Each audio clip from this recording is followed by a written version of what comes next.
Because when it comes down to relationships in schools, we're either investing in them or we're repairing them.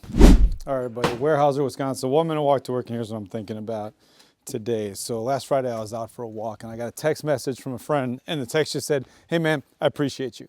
That was it. I looked down at the text and I smiled and I thought, as soon as I get done with the walk and I can feel my fingers again, I'm gonna text him back. People, it is Tuesday. And I'm scrolling through my phone and I saw the text, and the same text that made me smile on Friday frustrated me today, because instead of responding with "I appreciate you too," or "I hope you're having a great time with your family," I felt like I needed to apologize before I got to that part. Like, I'm really sorry the weekend just got away from me. And I know I did this as a leader in a building. I'd walk down a hallway or into a classroom and I'd see a teacher doing great things with kids, and I think, as soon as I get back to my office, I'm gonna call them, I'm gonna text them, I'm gonna stop back later to make sure that they know that they're doing great work. And then the world takes over in 1 or 2 or 3 days. When you eventually get to it, it just doesn't feel the same.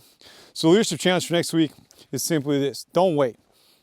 Appreciate people in the moment. If you see something, say something. And if you want to make a bigger impact after you say something to the person doing great work, go tell somebody else who didn't see the great work that the great work was happening, right?